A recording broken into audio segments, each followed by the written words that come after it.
Okay, so today the main goal is to determine what biology actually is. Okay, so this whole entire year will kind of be summarized into today. Biology, what bio means is life, and ology is the study of. So if you put it together, you have the study of life. Well, you actually have life, the study of, but that doesn't really make much sense. So if you flip it around for it to make sense, it's the study of life. Biology is very cool because it is all around us. It's what makes us who we are. And I'll get into explaining all of the different units that we're going to learn about that makes this actually true.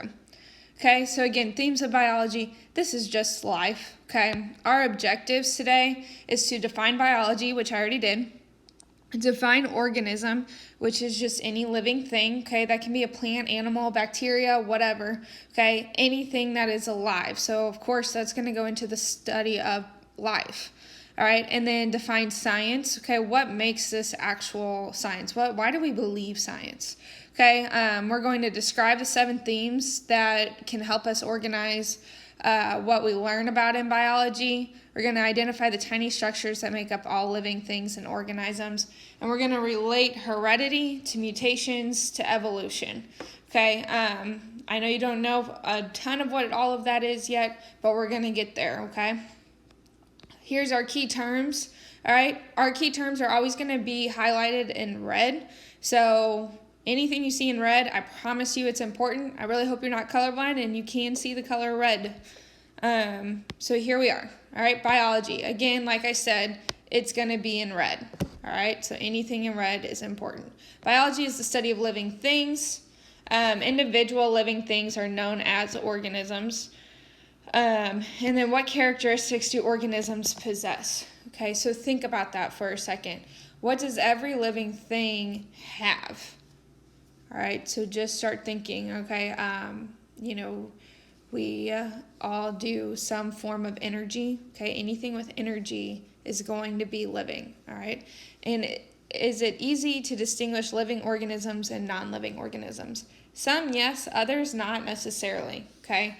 A rock compared to anything, yeah, we kind of know. But what about a sponge, okay? Is a sponge living? Is it moving? Do you necessarily have to move to be living? Okay, think of plants, all right? So not necessarily, okay? Biology is a science, all right? We have talked about before, or at least I know you have talked about the scientific method.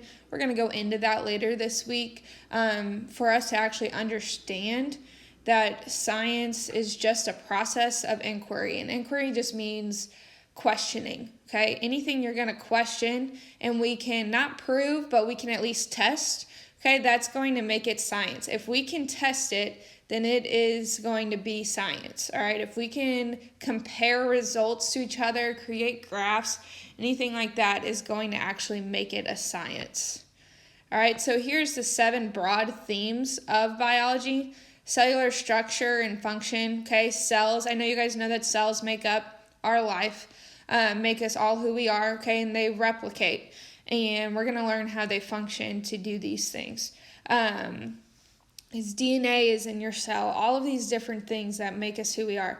Okay, reproduction, you have to reproduce to create life. Then metabolism, okay, that's what keeps our body running. It is our energy that we're using over and over again. Homeostasis is how we stay regular. Okay, if you have a fever, how does your body try to get you back down to normal? Heredity, so that's the passing of our traits to the next generation. Evolution is how those traits have changed over time. And interdependence is how we all kind of rely on each other. Okay, so our first theme is cellular structure and function. Okay, all living things are made up of one or more cells. Okay, one cell is not, you're not going to think of a human, okay, but we started out as one cell that got replicated over and over and over again into the things that we are today. Okay, cells are tiny, highly organized structure,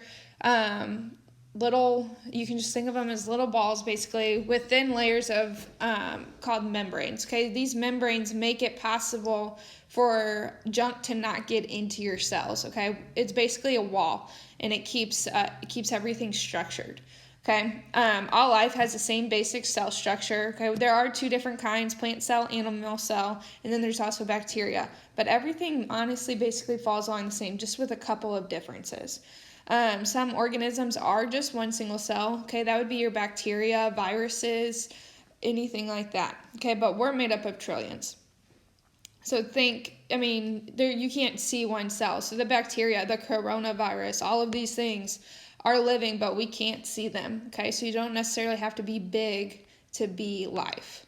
Okay, reproduction, all living things have to be able to produce. Okay, you don't always have to reproduce with another. Okay, some animals can do it by themselves, or they need pollinated or anything like that. Okay, but you have to be able to make more. If you didn't make more, you would die. So that's why you have to be able to reproduce and then be living. Okay, reproduction again is the process by which organisms make more of their own kind. And then some reproduce every 15 minutes, such as bacteria, and then some reproduce every 5,000 years. Okay, obviously we're not every 5,000 years. Okay, we're about 1 in 20 typically. All right, this is a picture of that tree that reproduces every 5,000 years.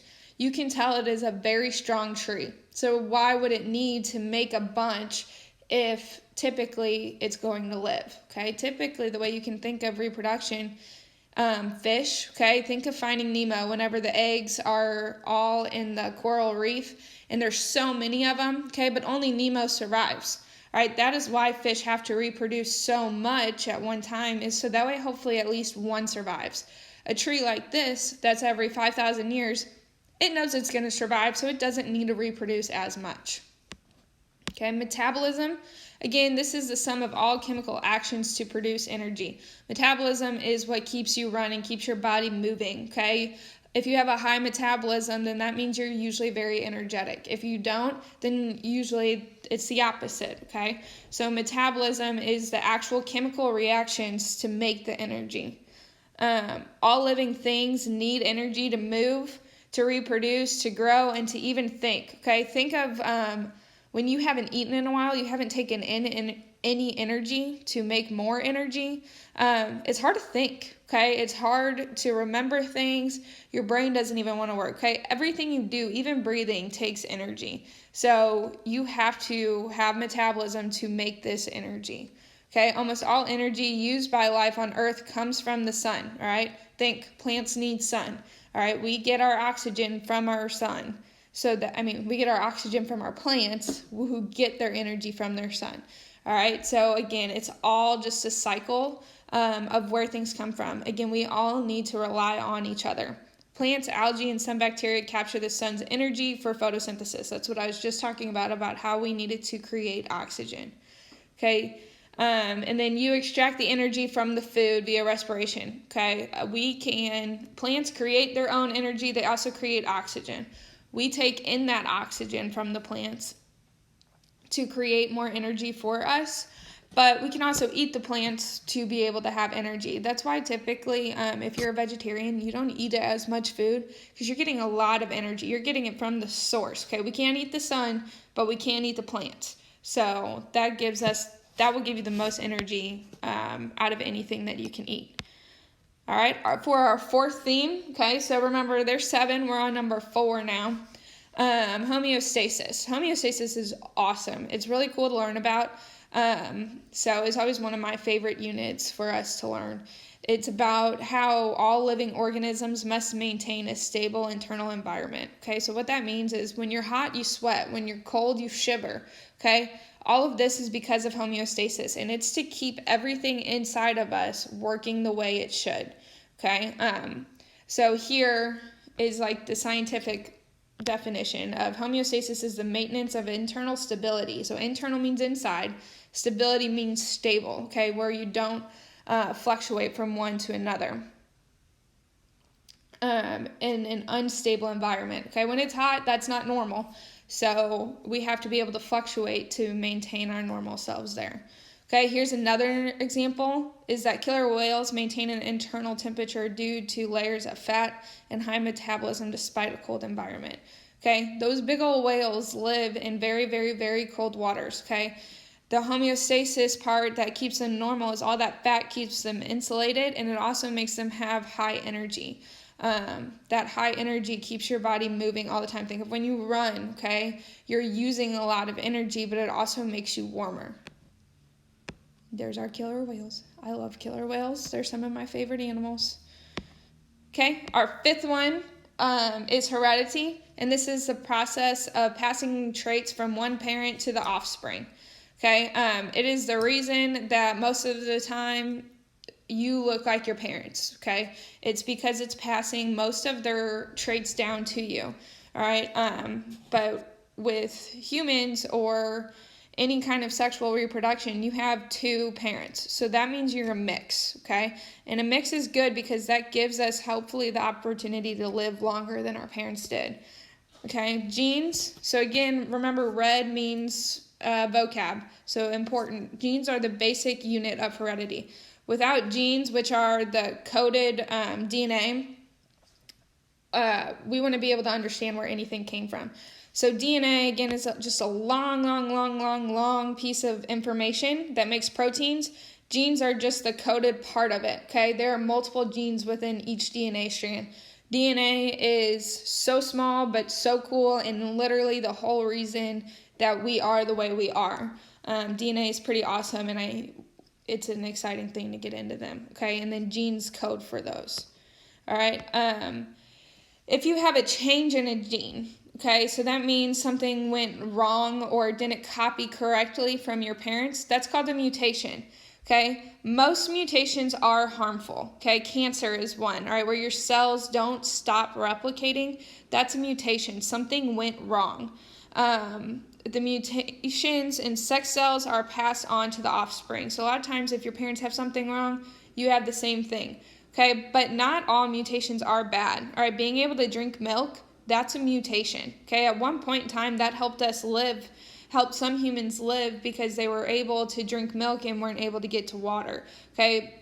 If you actually are lactose intolerant, then you're actually normal, okay? You don't have a mutation because that is the way our bodies were at first, but they have been passed down. That trait, that mutation has made people live longer, so it's been able to pass down to more offspring. So that's why now, most of the time, people are able to drink milk, okay?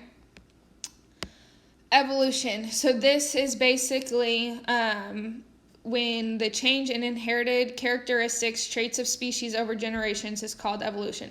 So like I was talking about being able to drink milk, okay? That is a trait that has evolved over time, okay? Evolution is not something I'm going to push down your throat.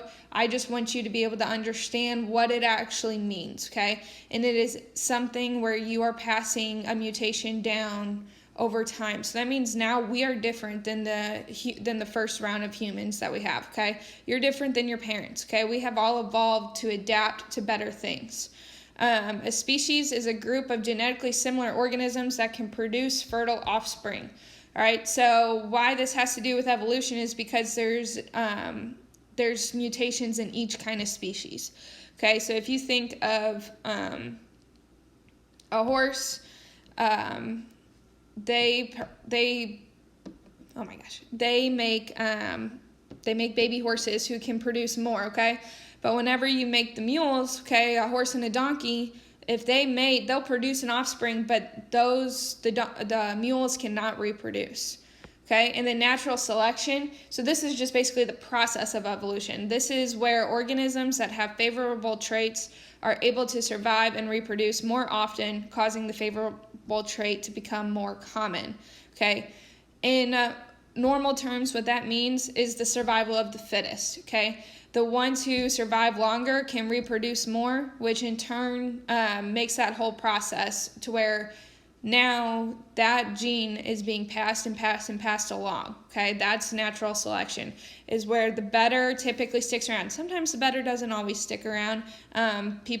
Not just people, but other things reproduce that shouldn't have gotten the chance to, and so those traits do stay in the gene pool, but typically over time the good traits will outweigh the others. Okay, and then our last theme of biology is interdependence. What this means is that organisms are dependent on one another, okay? They need each other, okay? You need somebody to help take care of you, okay? That's why humans, you usually find one and you stick with them, okay? You are dependent on each other. You need each other. Think about food, water, shelter, all of that. You can't do it all on your own, right? You need help. Animals, okay? They stay in packs, all right? They need each other for the predator-prey relationship. Think if you're just a lone little baby lion out there, okay, you can get attacked much easier than if you were in your pack, okay? So needing each other is the whole important part of biology, okay? All life needs other life. And then ecology is the branch of biology that studies the interactions, okay? There's multiple different relationships you can have between living and non-living and all of that, and how we actually need each other, okay? And that's ecology, and that's going to usually be our last unit, and it's always the most fun because we can go outside a lot with that too. Okay, so this check on learning, hopefully you are able to do these 8 things, okay? If you can't, you need to rewatch the video, take some notes.